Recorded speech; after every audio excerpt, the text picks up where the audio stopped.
There's so many that lost their businesses during that time.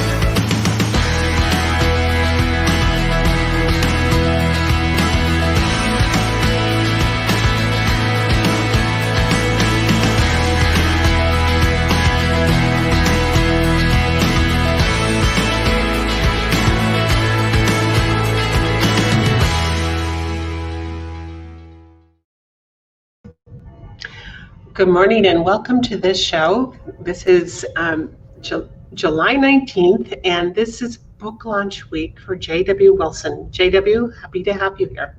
It's great to be here, Becky. Thanks so much. This has been quite the journey to be able to work together for this amazing book, Cracking the Learning Code. And we started the pre-launch last week. We're into launch, and I really want to share with our audience some of the backstory behind how this book came to be, what you hope to accomplish by the publishing of this book, and what's to come, and just kind of really get the essence of who you are, what you bring to the table. So let's have that conversation and have some fun with this and see, just so we can really help others that understand the full scope of the message that you're bringing to the world. I appreciate it. Well, thanks so much. It's kind of you go, oh, what's the history? Well, the history is a long time for me. It started 35 years ago almost, in the 1980s. And it might be interesting for the people that are on here are mainly, looking for things to publish or, what they want to write or those kind of things. And really, I didn't start off as a writer. I wasn't even planning to be a writer. What happened was I was in the television and publishing business. I had a company in Hawaii, and we had a TV station in partnership with Time Warner Cable. And then I had a publishing business where we represented everything from the Paris Match to the Washington Post. We did editorial and/or advertising for these different publications. We had about 65 of them. So I was in the media business anyhow. And what happened was I read a guy named Peter Drucker, who in the 1990s was considered one of the top brains of that decade.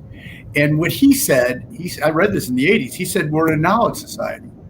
And I went, damn, if we're in a knowledge society, the number one asset one can have is their ability to learn. Now, right. I'm a businessman, I was not trying to change the world. And I go, damn, if I can figure out how to accelerate the speed of learning, we'll make $1 billion. So I went up in the mountains of Hawaii, where outside of our office in Honolulu, and got a room up there and in a hotel that's no longer there, but it was there then. And I read every book there was on how to accelerate the speed of learning. And do you know how many there were? Probably not very many. There were 5. Learning on both sides of your brain, super learning, mind mapping. There just weren't a lot, but I devoured them in about 2 weeks. I came back to my office and I said, guys, we're no longer in the television and publishing business. We're in the learning business. And we're going to have people learn how to buy our products. And we're going to use the latest science to do it. And they all looked at me like I was from outer space. Oh, he's got something going there. But that's what we did. And what I had was a tremendous opportunity in that I had a laboratory. I could try a commercial. I could try some of these things that I learned in a 30-second or a 1-minute commercial, or even a television show or a newscast. And then I could keep trying new things if it didn't work or what would work. So it was a tremendous opportunity for us. And then I had writers. We had about 5 or 6 writers, and we would train them on the neurobiology. And really, we got pretty good at doing what we were doing. We could get people to respond to advertising and to shows much more effectively than other people. So we started doing it, I went, oh, Well, you know what I think I should do? I need to get some real experts, because these guys were kind of, this is in the 80s. I stumbled around with it, and then into the 90s, and we were doing really well because I was developing businesses back then. I would take a business from point A to point B, and I would use this learning science to help the people in the company get along better, to get clear about what our mission was, try to get it. You know how hard it is to run a company, and people all run up direction. Right? Everybody's got their own issues and their own, literally, we call it cheese. Basically, the structures of your brain are made out of fats and proteins like cheddar cheese. And the reason you got to where you are, all of us watching this right now, is that cheese, those proteins and neurons, literally that gooey, sticky stuff, helped you get here. So to change behaviors is very difficult, because you don't change the behaviors unless you change the cheese. That's true. That's so true. You can't keep doing the same thing over again and expect different results. Yeah. And so, but the problem is it's sticky, gooey stuff. It helped you survive up till now. So your biology is loath to give it away. That's why it's so hard to lose weight or give up smoking or drinking or any of those things, because your biology has figured out, oh, this is a good way to keep surviving, even while it's killing you. Mm-hmm. Right? I mean, it doesn't, it goes complex, but your mind goes, this is good for me, while your body's dying. So for a lot of the things that we do to ourselves. So as we started to get into the research through the 80s, where I was experimenting, 86 for about 4 years. Then in the 90s, it was called the decade of the brain. Bush, I think it was Bush that said it was the decade of the brain. And I said, what we need to do is I need to get more scientists involved, because we were just kind of mucking around a little bit with what we could find in our own research. So I went to Harvard, I went to the Salk Institute, I went to MIT, and I spoke to leaders in different fields. It wasn't just them, I went everywhere. And I can get a little anal retentive about making sure I dot all the I's and cross the T's. And the fascinating thing I found was that the people that I've found the most charming, their information was the most charming, they didn't necessarily want to share it, because sharing it would screw up their ability to get tenure, or before it was ready, or they wanted to own it themselves. We weren't really like that. I was just trying to figure out, how do we learn? I didn't want it attached to me really at all. And so what we found was there was some real resistance to sharing the information that was out there, because they didn't want other people to get it and then use it to get their product service out there. True. Yeah, I understand that. But I didn't really understand academia at the time. And I was pretty depressed, really. I couldn't get my head around it. I knew if we could change the way the world was learning, we learned how to kill each other. We learn how to fight one another. The Serbs and Croats learn how to hate each other. The Shia and Sunni in the Mideast learn how to hate one another. What we've ended up in America are these polarizations where we learn, in a way, how to hate one another and fight one another. And there's so much of that, and it seems like we never learn. Humanity just keeps going back to the same thing, and we know it doesn't work. And here's the interesting thing. The more you resist what is, the more you're in conflict to what is.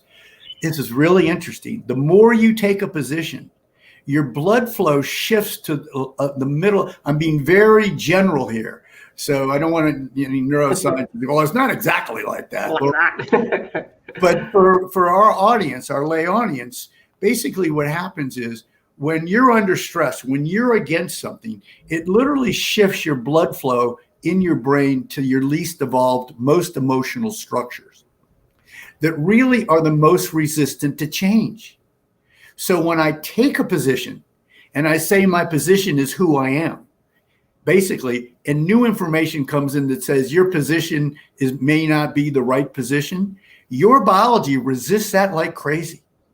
Yes, because it changes. Because the flexibility is up here in your neocortex and really in your rear associative area. And so what happens is, when you resist what is, when you're not willing to look at things, what happens is the blood flow shifts to the least evolved part of your brain, where the least learning takes place. But you feel better because you're now part of a tribe. So there was a guy named McLean in the 1960s who talked about a thing called the triune brain. He said the brain is really 3 levels. The bottom looks like a reptile brain, the middle looks like a mammal brain, and the human brain with the frontal lobe is very different. And he said talking to a human is like putting somebody on a psychology couch, and you've got a horse on one side, an alligator on the other, and a human on the left. And you kind of got this package, and you've got to deal with all 3 levels. Right. And we don't, and that he came up with that back in the 60s. And it's still true today. When we're in a fight, when we're against something, literally the blood flow shifts down in our brain. It forces us to protect our territory more, even if our territory is the wrong territory. Even if that causes us destruction, Right. we end up doing it. So the key is, we call it an upshift. There's a guy named Leslie Hart who in the late 80s came up with a term called upshift. He didn't really understand the science at the time.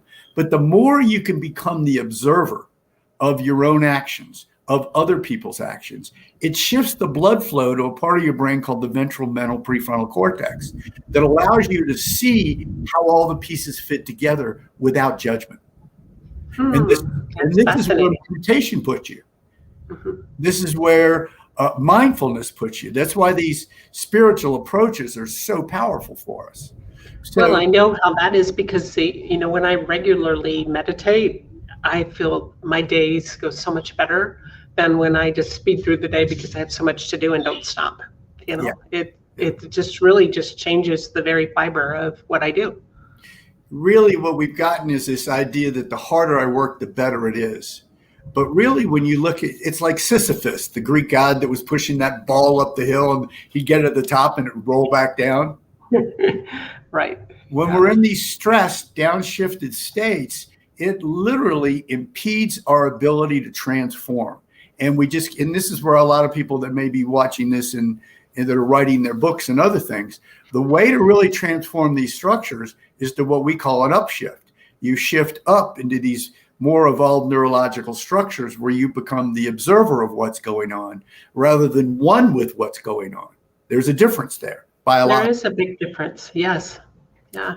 So to come back to your history, as I started doing this research and seeing it all, I couldn't get these scientists to come in. I will have to be depressed for 6 months. That was going. You're going. Nobody's paying attention to me. Yeah, I was just trying to figure out how I could get the knowledge and put it together with more scientific brains than mine was at the time. And then next thing I knew, I started reading research papers. I started reading neuroscience books. And, I took what they were teaching at universities and I did it on my own. I probably read over 100 to 150, maybe 200,000 research papers to figure out the underlying mechanisms of how we change our biology, how we change our genetic expression, how we change our neurological structures so that our thoughts, our actions, and our behaviors change so that we can get what we really want in our lives much easier. Fascinating. And I think there's a lot of us that just, we work hard, but we don't always accomplish the things that we set out to accomplish because it's just that spinning of the wheel because we haven't learned a better way to accomplish this. Yeah, we think the harder we work, the better it is. But a lot of times that, up at 6 a.m, work until 11 at night, whatever it happens to be. And I can go that way too. I can be a workaholic. But what I'm aware of, I'll meditate 2 or 3 times during the day. When I started this, I put this is years ago on my phone. I had it ring 3 times during the day, like at 10 o'clock, 2 o'clock, and 4 o'clock. And I had myself notice whether I was being the observer of what I was doing or was one with what I was doing. And when I always was one with, my stress hormone was higher, my blood flow was lower. So I kind of trained myself how to be the observer of my thoughts, then be my thoughts. There's some interesting research that's not bulletproof, but it's close. A lot of guys have researched how many thoughts do you have a day? A billion. Feels like it. Some Yeah. people say between 10 and 60,000. Wow. The problem is 90% of those, this is kind of the initial kind of belief at the moment that we still need to do more research, that 90% of those are negative. Why? Because the negative thoughts will keep you alive better than the positive thoughts. The positive thoughts may make you thrive, but the negative thoughts will keep you alive longer because I need to worry about this stuff. So what preoccupies your mind to where. And that's why all of us watching this, we're driving down the road. If we pay attention to our thoughts, we'll notice, damn, I'm thinking negative stuff. I'm upset or I'm mad or whatever. It's amazing when we, yeah, and then you're down and you're already down. You're just now noticing. But what happens is when we call it this upshift, when you become the observer, it shifts the blood from that lower part to the upper part. And I did it enough where I don't need to put the timer in my phone anymore or alarm in my phone. I just do it. I do it naturally. I can notice my heart rate's increasing, my blood pressure's growing. I can feel it now because I've worked so much with it. And you don't want to be there. You want to be the observer of that. And then naturally things start to come out of you that make more sense and that are more connected to your audience, who you really want to connect. Those you want to really attract into your tribe. Yeah. So to kind of come back to it, to the people that are on the call right now, or watch later, if you really want to connect to your audience, the more effectively you can do that is to go into these more meditative observer states that increases a neurotransmitter called acetylcholine that allows you to put connections together better in your brain. It's where creativity comes from. When I did the research into where the most creative ideas in the world came from the discovery of the benzene molecule to the fact that the sun was in the center of the earth, and not that the earth went, the earth was in the center of the earth. I'm talking about Newton, Sir Isaac Newton. Basically, all of the great ideas in mankind didn't come from work. It came from these relaxed states where acetylcholine is high. When acetylcholine is high, it drives these slower wave states you probably heard of called alpha, theta, delta waveforms.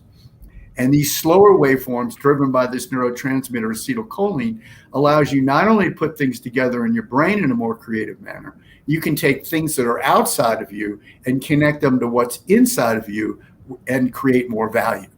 That's because beautiful. you're using more neural material. So for our youth of today, as we look at what's happened with COVID, and a lot of families were working with their children for the first time ever, probably many of them never ever spent this much time as a family, and never want to again. Probably not. But when you watch these children, and I have 10 grandchildren, that you observe them and they're just all over the place, and if they're supposed to sit in front of a screen and learn, and they're not mixing with other children, there's nothing happening, they're not interested. And so how do we, I know we've talked about this book this is a big book. It's a 750 page book that is releasing, but you're going to be releasing a lot of smaller books that are one for homeschooling, one for teachers, for marketers. So right. How do we address really helping our children to succeed and learn these things and really get them into the groove of learning in a whole different way? So let me kind of come back to the book that we've got coming out here. Well, the ebook is out now and the hardback is coming out. The paperback's coming out this week. But let me address it. So what we did in this book, what I did was I looked at, I'm a media guy, I was in the television and publishing business. So I went out and looked at what were the books that stuck, what stayed. I mean, there's a lot of bestsellers, and you may or may not have heard these. There were really big bestsellers that had great information, like Who Moved My Cheese, The 1 Minute Manager. There were a lot of them that were out there. When I analyzed what stuck, what I found was the science is what made books stick. They would be hot for, just as an idea, the Origin of Species by Darwin, a single copy of that today is worth $300,000, right? Right. He based it on the research he had at the time. Now things have changed. Same thing with Newton and Principia. These books stayed and affected marketplaces. So I felt kind of conflicted.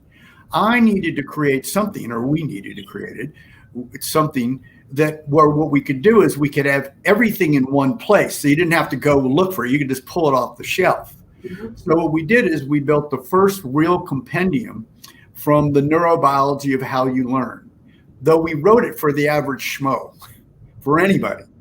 And the way we wrote it was we the first 3 chapters you need to read, but after that, you only have to read 10 pages, 7 to 10 pages of every chapter. And then we developed icons. We got a little dive guy, a little man little diver. Yeah, you can go deeper if you want, or you can fast forward if you've got enough. And the reason we did it this way, we found that once people got a little bit, oh, this is how I learned, this is why I haven't been learning, even though they didn't care that much about the science, they dive deeper to go, okay, what do I need to do to change these structures so I can learn faster, or I can deal with this habit and get rid of it more, or I can help my child learn more effectively. So we really wrote this first book. We've got 20 more coming out in different categories, from addiction, to cracking the marketing code. But really, this first book would be vital for people to have on their shelf, because then when you want to figure out, oh, here's what I've got to do with my granddaughter or my child or something, and here's what they're having a hard time in school, or they're having a hard time with stress, you just pull the compendium out, you flip it, you go to the index and look what you want to have, and then you can find it. So we decided the world needed this piece. And we hope someday it's worth as much as Origin of Species. But in the interim, we really just wanted to help people understand what learning is. Learning is not memorization. Think of all that stuff you memorized. Think of all the books you read. Think of the book you read 5 books ago, and how much do you remember today? Or how, when you go to these big events, and even children learning in school, how much do you retain? And you can go to a 3-day event and listen to speakers the whole time and come back and say, I was really good, but I don't remember what I learned. I may remember 1 or 2 things. You got to remember, there's a difference. Working memory's in front of your temple. It's electrochemical. Mm-hmm. If right after the course, 5 minutes after, they say, what did you get out of it? Working memory can hold on to a lot of it. You can say what it was. Long-term memory is behind your temple, and certain things have to happen to get it from working memory to long-term memory, and taking a test is one of those things. So what we do is we get a false thing. I know a lot of people, that were valedictorians and salutatorians, that were first in their class, and they're stuck in jobs they wish they didn't have, because really what they were good at memorizing. They weren't good at transforming systems, people, or cultures. So when you start getting, if you're already got an overabundance of neurons in your left temporal lobe, where finite math and language are, I'm being very general now, on this left side of your brain. If you're already with an overabundance of neurons like that, you fit into the school system much better. When I speak to teachers and I go, who in here got good grades? You know what percentage raise their hand? No, all of them? Probably 90%. The phys ed teachers and the physics teachers don't. Physics is a little different part of your brain. It's not this left temporal, it's your right parietal lobe. They didn't necessarily. But when I talk to entrepreneurs, you know what percent raise their hand? Most of them haven't. About some of them never even gone through. Yeah, about 7% raise their hand. And you kind of come back to where we got this discussion going. The ones that do, the people that are successful in our world, do it because it's meaningful to them, not because somebody else told them to do it. Now, they might luck out. Somebody might be that kind of bright light that says, have you considered doing X? And then the person goes, oh, that's what I want to do. But in general, when you try to tell somebody to do it like you did because it worked for you, yeah, it worked for your neurological structures, which are different. than the other 7.5 billion of us on the face of the earth. Each person on the face of the earth has a different genetic and neurological configuration than anybody else. And what that does is that different genetic makeup creates different brain structures that have overabundance of neurons in one part that nobody else has, that makes each one of us a genius that nobody else is. The problem is our education system. What it does is it locks us in a box.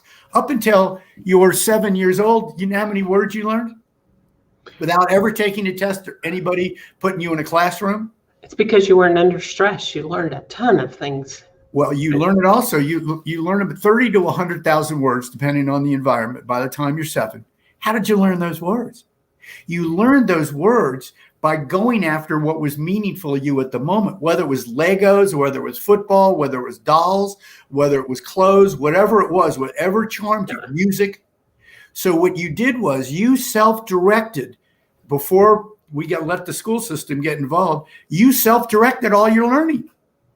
Absolutely. I learned that when I was when my children were growing up. I homeschooled my kids, and it was so fascinating to me because one of my daughters, there was no way to teach her unless we built it, we created it, we cooked it, we made, we sewed, we did everything, we drew, everything like that. And she was fabulous with art. She was fabulous with this other stuff. So I corralled it into using all those methods to really help her learn. And she's incredibly brilliant. But if I had sit a book in front of her, no, they would have just forget it. There was no way I was going to get her to learn. And it was fascinating. In fact, is it Jeanette Voss, where she wrote The Learning Revolution? And that's the book that I used when I was homeschooling them. And they've written an endorsement on your book. Janet really, she's something. I mean, she was a pioneer. That was one of the books I got that I know, that was just amazing. I have it on my bookshelf, and I used it frequently because I knew there was a different way of learning, and I learned right alongside my kids because I found out how much I didn't really learn or retain when I was in school. Yes, exactly. It was fun. Yeah. So to go back to it, there's a thing when you're only firing part of your brain, the left temporal lobe, for finance, math, and language, that's about 5% of neural tissue. What we find is the more neural tissue that's activated, the more learning that happens. When more neural tissue is activated, you get more gene expression. It expresses proteins and enzymes that change the shape of your brain, which is learning, adding synapses and new dendrital connections. So what we found kind of interesting was that none of our educational systems were built on how to create neurobiological change. They were really based on what Aristotle and Plato came up with 350 BC or sooner. They basically stood in front of the room and talked to people. They were lecturers. We built our system on the Greek system. But the problem was, 2,300 years ago, we did not have these understanding of the brain needs of this Hebbian synapsual learning rule, which means the more neurons that fire, the more learning that happens. So we've got an educational system that focuses all the energy on left temporal lobe in general. I'm being very general. There's Waldorf and there's experiential schools and other ones. But in general, the idea is memorize a bunch of stuff, take a test, and then you're going to be great. And right now, almost 70 to 80% of us are not living lives that are very happy. Why? Because we followed a system that didn't let me go back to when you were younger. When you were younger and you were learning all those words so that you could get more of what you wanted, nobody was directing you. You went into the school system, so your blood flow was going to where your gift was, or there was spatial or engineering or musical or whatever. So now what we do, we drop you into school. We never ask you what's meaningful to you. We never even try to figure it out. We just say, okay, we're going to take your blood flow now. We don't think like this, but this is what happens. We're going to take your blood flow, and we're going to take it away from that wonderful gift you got that's been giving you joy up until you're 6, 7 years old, and we're going to shift it away from there. and we're going to throw it over to this side for the next 18 years. And basically what we're going to do is take it away from this overabundance of neurons. This is your gift. What do you think happens to your gift after 18 years of that? Flitters away. It just doesn't Literally get used. starts to atrophy. It literally starts to atrophy. Now, the beneficial thing about the brain is it doesn't necessarily all go away. Literally, these receptor sites, you've got about 15,000 receptor sites as a child up until you're around 6 or so, 7, and they're being laid down.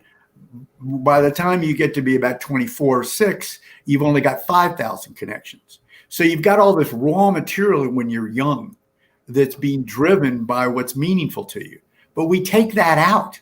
We take the meaning out. So now a child just has to do what I tell you to do because I told you to freaking do it. Yes, you see that all the time. And the blood flow shifts away from the gift. It starts to atrophy. Now, the good thing, and this is what this book is about, and why you can even go to our website, thelearningcode.com, learningcode.com, to see videos about how all this is working.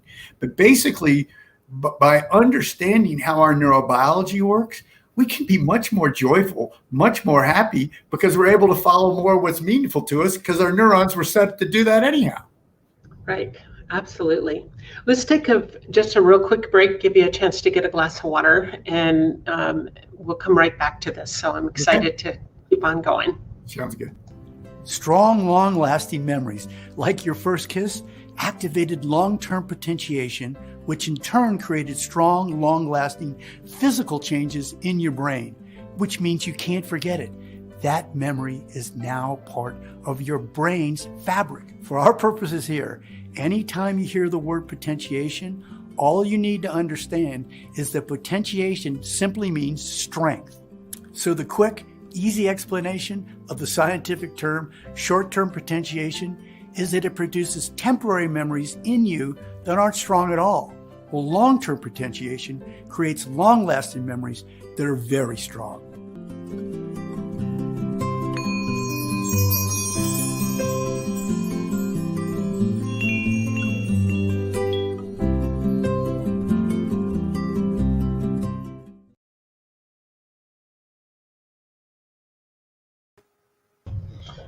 That was a nice little commercial break. I hope you got a glass of water. So what I can say about that, because everybody saw what I saw, right? Just so I know. Yeah. So here's what happened. When you have that first kiss, I was talking about the Hebbian synapsual learning rule. You fired billions of neurons, billions, or billions of connections, really. And so what happens is when you fire those connections, then the more connections that are fired, the more memory that happens. So that first kiss fired up your whole brain. Your last history class did not. No, that went far, far away, long, long ago. Yeah. And that's why I don't want to get, that video comes a little later on our online program. So when we talk about some of these terms, you'll know them. But potentiation just means strengths. So working memory is very weak. Long-term memory, which is structural change, is very strong. So what we do in all of our learning programs, and we're trying to get the whole world's educational systems to understand this, is we want to create long-term potentiation in neurons. So we create structural change. So the learning sticks forever. It's like your first kiss. That's amazing. Beautiful. Yeah. And once you understand the biology, you don't have to fight with anybody. You just look at the biology and say, oh, well, this is how it works. Let's get a program that does this. So what has been your journey since you started? I know this has been a long journey for you because, it started with you're asking a lot of questions and doing the research and spending lots of time and having your ups and downs through the whole process too. What brought you to the point where you have felt ready to bring this to the world? Because this has been a long time in the making. Yeah, everybody I met, this is back in the 90s, just publish a book, you'll get rich. I wasn't really interested in that. And what I was interested in what was meaningful to me was understanding what the cause was. So, and this is what happened to me. I go, fine, it's the brain. I'll just figure out what's going on in the brain. I'll get be clear, even though I looked at all these research papers, I brought in other people that knew a lot of stuff. neuroscientists, geneticists, biologists, those kind of things. And as I was going through it all, what I found was that that it was very meaningful to me. I mean, I was passionate about it. But what I found was when I got through the neurobiology of it, I recognized that the brain got its instruction from the genes. And if I didn't understand even when I first started, we thought there were 100,000 genes. And now we know there's only about 20,000. And so what I said is I don't understand the underlying mechanisms of the genetic program that's driving the structural change in the brain. We really don't really understand it. And then when I got through that, got clear on what the main genes were, I went, wait a minute, where did those genes come from? Well, they came from evolutionary biology. They were selected into our species because they helped us survive. So I had to understand more about evolutionary biology. And then I had to get in microbiology, macrobiology, quantum, because basically the brain works off quantum principles. So I had to understand quantum physics. And then I got all screwed up because I fell down a hole, because then I had to understand complexity and chaos theory, because basically you don't learn just because you got it, you don't learn it. It's like the last snowflake on an avalanche, which is a little from chaos and complexity theory. It's not, the first bunch of snowflakes make a difference, but it's the last snowflake that causes the change. So I had to figure out. And so to be honest, my idea was to bring a bunch of scientists in a room and do this in 6 months. That was 30 years ago.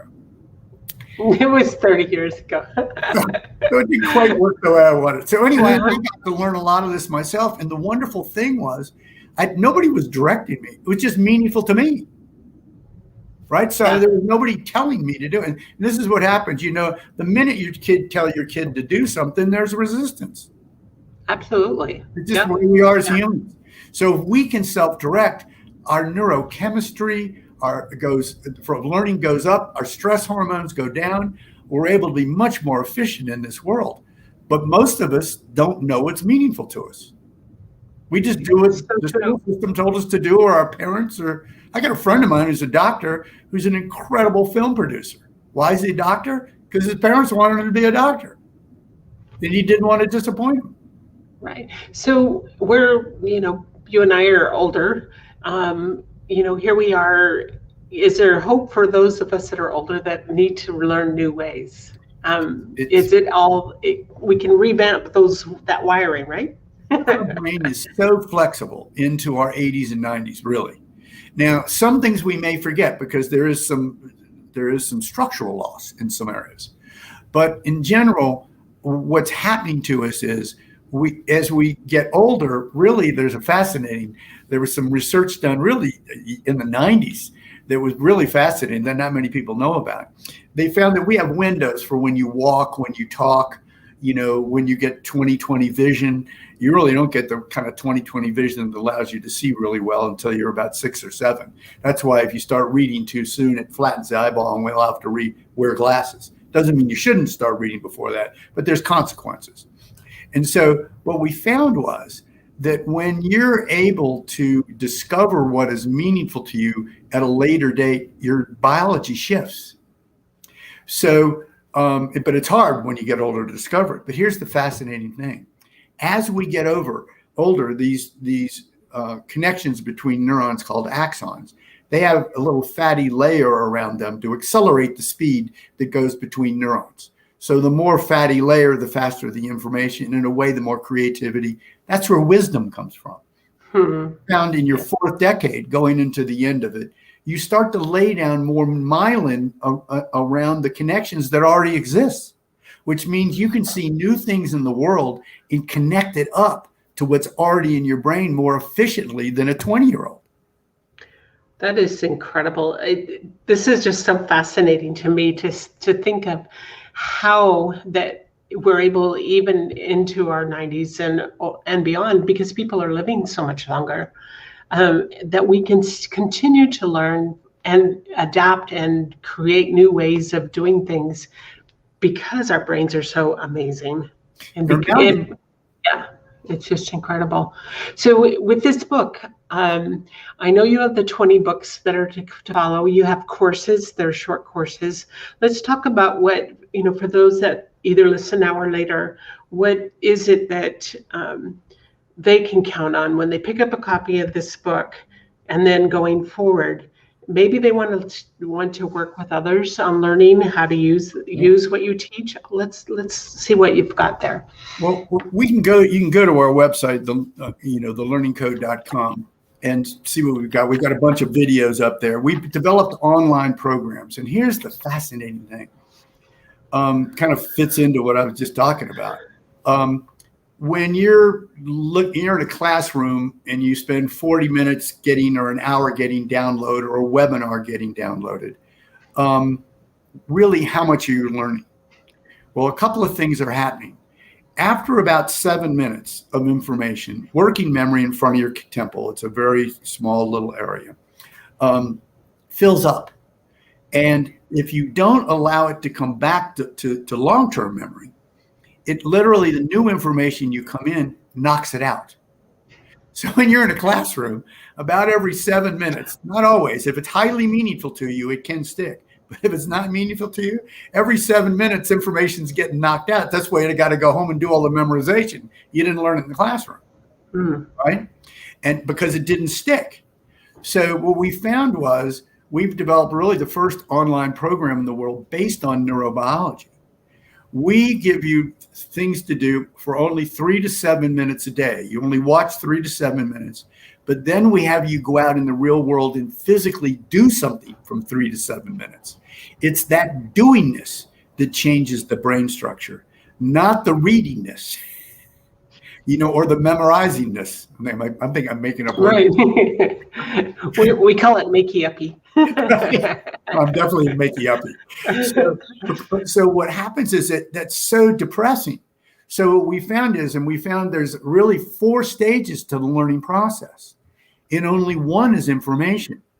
At the Institute, we say information does not cause transformation. It doesn't. If it didn't, nobody'd be fat. Everybody that's overweight knows calories make you fat. Too many calories make you fat. Yet we're still all overweight. What different? The information did no good. Alcoholics know that they're killing themselves without it. Doesn't do them any good. Right. What has to happen? Well, you have to have this neurological change of the existing structures to change the behaviors. So when we started to design this, we needed to design a learning system. Let me go back to this. I don't know if you know this. You can look it up on the web. Do you know what percentage of people don't finish an online program they start? Oh, it's massive. It's just incredible. It's 80 to 90% drop out even after they paid for it. Yep. I've been one of those. You get so much in your head that you finally say, "Oh, I'll come back to it," but it doesn't stick, and you don't get. And here's what happens: you end up saving all of those modules to look at later. You don't do it, and you're like, "Oh, I'll get back to it. I know I will," but you don't. But then who do you blame? We blame ourselves. Right. So and this works really great for online learning companies, because then you sign up for another course. You say, "I'm going to do it different this time," but I'm going to get all the way through it. Yeah. But it's really hard to do it differently because your biology doesn't like the way it's being presented. So to go back to it, real learning takes 4 stages. Information is only one, right? What's the name of your one of your daughter's names? Candy. Okay, Candy. When Candy was young, she walked past the stove, and you said, "Honey, Candy, the stove is hot. Don't touch it." That's information. What did she do? Touched it. Of course. We do. We're human, right? So right then, that's a perfect example of our biology wants more than telling us it's hot. The information's not going to do it. So then what did she do? She touched it, right? Mm-hmm. Yeah, okay. And got burned. That's right. So those are 3 more stages. Information, then to really cement the structures, get it out into back, long-term memory, you have to take action. And then you're getting feedback. The quicker the feedback, the greater the learning. If she didn't get burned, she didn't feel the burn for 6 hours later, she'd have never attached it, or a day later, she'd never could have attached it to the stove effectively. So the learning would have gone down. So you needed these first 3 stages: information, action, feedback. All of them different neurochemicals. These 3 stages deal with dopamine, serotonin, norepinephrine, things called monoamines. But there's a fourth stage. And that fourth stage is the incubation stage, like having a baby. And what happens in the incubation stage is your brain goes offline for a little bit. And literally at the subconscious level, it starts to select it from working memory into long-term memory into structural change. And it's really this is the weird thing. We think the harder we work, the better. But it's literally that downtime, that brain, when the brain is offline, that on that particular subject, that the neural connections start to cement themselves and grow. Because we need acetylcholine, which happens, as I mentioned before, in these slower wave alpha, theta, delta states when your brain goes offline. Now, it doesn't mean you couldn't be doing something else, like driving your car. And, now I get it. The idea comes together. Right. I was thinking back to when I homeschooled my daughters, and they were ages 4 and 5. And I did a couple of other little 5-year-olds at the same time. My 4-year-old she was always in the classroom with us. We had one little spot that we call our classroom. And she would, I just gave her busy stuff to, her toys and whatever she was playing with. By the next year, I was going to start her on the same level as I had her sister the year before. She knew all of it and more. Yeah. That's because she was taking it in, happy, whatever. Right. But she wasn't under the pressure to learn. And here's the problem. Fascinating.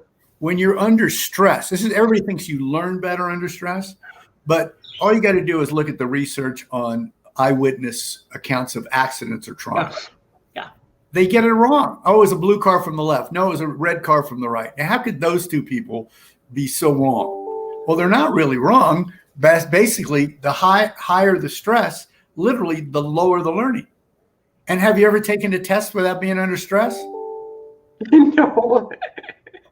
It doesn't happen because you're sure you're going to, you need to pass this test, Yeah. And this is disruptive stuff that the world isn't really aware of, but it's vital for us to understand it. And I'm not saying we've got to blow up the education system, but there's ways that we call it the pixie dust. And this is why we have these online programs. This first one is for parents, cracking learning code for homeschool parents, or for parents in general. And we have just every day, you only spend 7 minutes with it. And then, you work with your child or even yourself. It's not just about helping your child learn what learning is. The more you understand it, the more you can help your child learn. Awesome. It's so fascinating to see how all this is coming into fore, Yeah, it's exciting. It's exciting. Yeah. So where do you go from here as far as, we're inviting as many people as possible to pick up a copy of this book, share it out with others. But now you have the 20 other courses, and they can go to your website, thelearningcode.com. What would you recommend that somebody that, they pick up a copy of your book, where would you like to see this book go? And what would you like to see start to happen in society in general? It's really your last part of it. I'm not as attached to selling 1 million books, right? I don't mind it. But the reason we'd like to get 1 million books out there is so 1 million people can see what learning really is. And then we transform the world from the bottom up. Right now, we got a problem. Top down is not working. The presidents, the prime minister, the place is a mess. The real power is at the bottom, not at the pyramid. The bottom's down here.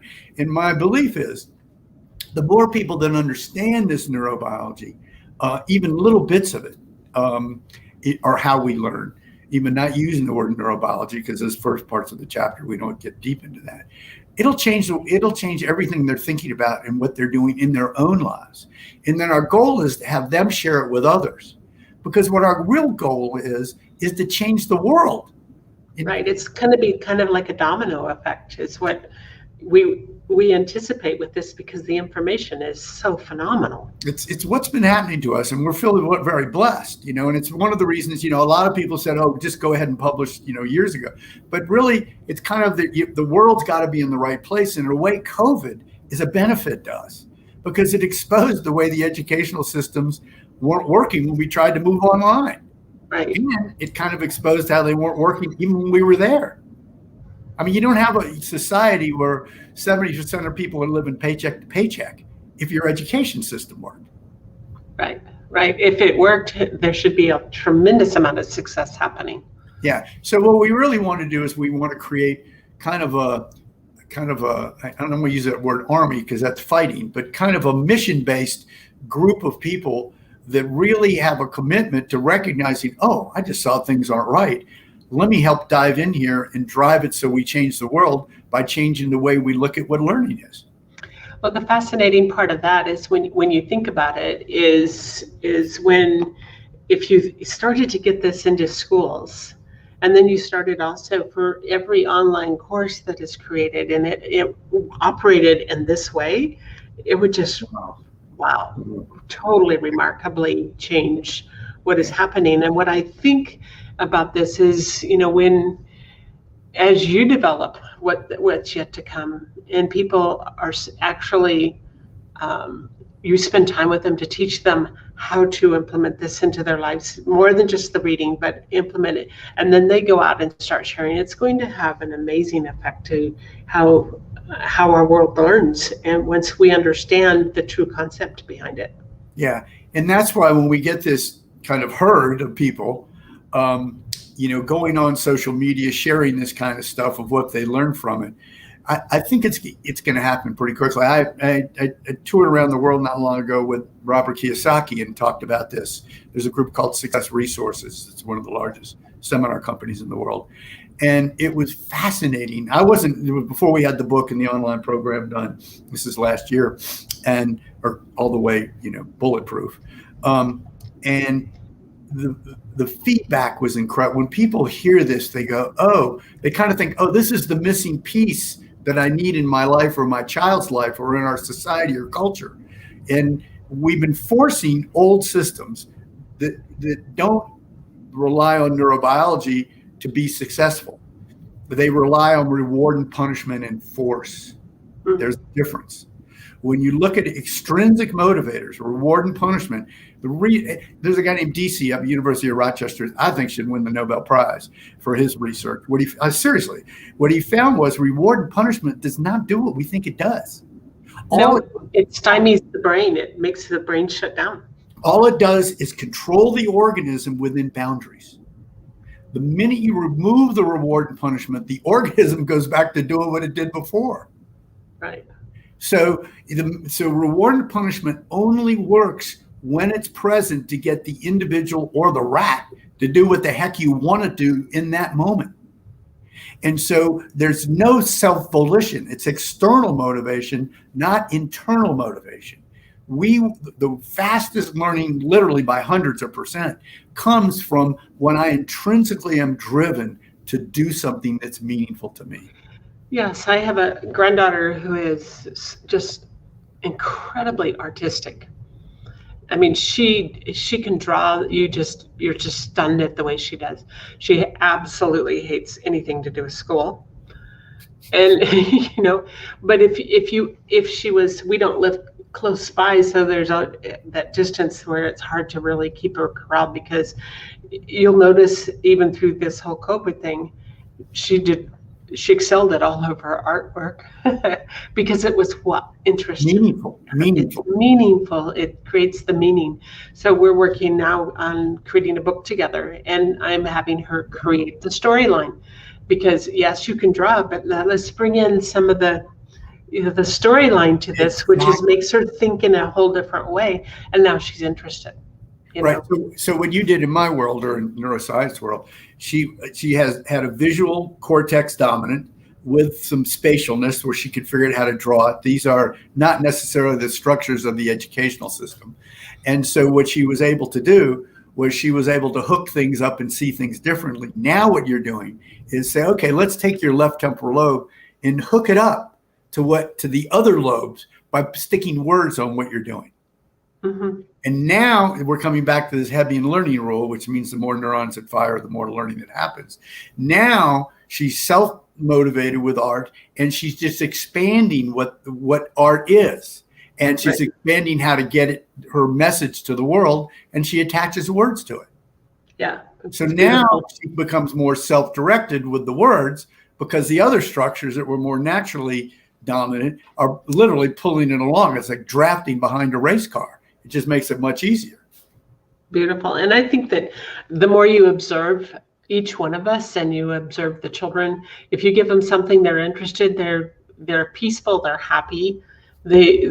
So much more gets and the fighting or the arguing and the I'm going to have to punish you type of thing, it stands in the background. It doesn't have to happen because they're happy and they're doing what interests them, and that's what makes the difference.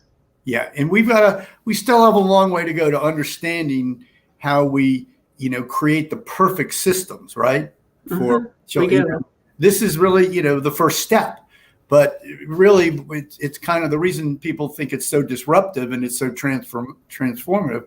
I don't know if you know, but Claremont University, which a lot of people call the Yale of the West, they've now turned this into a certificate course. So if you're a parent and you take Cracking the Learning Code, the online course, you get a certificate in the neurobiology of learning from Claremont University of continuing education. Wow. And so that's really important. Because now when they saw this, there's the head of the department there of education, DeLacy. She really, by accident, a friend of mine gave her the book years ago, and she read it and she said, "Oh my God, this is what we need in education." So they've been a very strong proponent of what we're doing. As once, there's a school in Canada called Masters Academy. And they've developed into a thing called Imaginal, where they're teaching educational systems how to accelerate the speed of learning, though they're doing a lot of other things around grading and other things. They're using the basis of the learning code in a lot of they do too. That's incredible. Yeah. And that's how it starts. It's that domino effect here that we have going. And we're starting, how to eat an elephant. One bite at a time. Yeah. This has been such a this whole subject matter just fascinates me, and that's how we ended up working on this together, is because to me it's just so fascinating, and thrilled to be able to work with you on this. And we'll be having another interview next Monday for this channel, but we also have our major book launch on Wednesday. And we've had the link, and I'll repost the link here, so kind of change that one. This is where you can get the book and, tap into all the resources that are there. There's a wealth of good information, and stay tuned because JW has QR codes in the book that kind of lead you off into learning how to learn more about what's going on with this, how to tap into and even actually meet JW yourself. So it's big stuff happening, and we're just congratulating you that you've got this book and you're putting it out to the world. And it's really something the world needs at this time. So yeah, and any authors that are watching this that haven't figured out what to do, you couldn't do better than working with Becky. I mean, she's been a great guide, and I did a lot of online stuff and knew a lot of this. Things are changing so freaking quickly now, and Becky and her team are really on this. So, especially if you have books that really want to make a difference in the world, Becky really could help you. We're so grateful that you're part of this team, Becky. Thank you. Oh man, it's just been such an honor for me, because I've learned a lot, and I still have a long ways to go on the learning that I want to do. But it's been such an honor because how it's blessed my own life, and just the whole process. So for those that are listening or will listen, be sure to pick up a copy of the book, share it with others. That's how the success of all of this. Tap into the amazing resources that JW is bringing to the table. And this will be the end of our show. We'll be back next Monday at the same time. And I think our counterpart, one of our marketing gurus that's in the background, is going to be doing an interview with you on Friday. So congratulations. Yeah, yes. Thank you. All right. Very good. Thank you. Thank you. Bye-bye.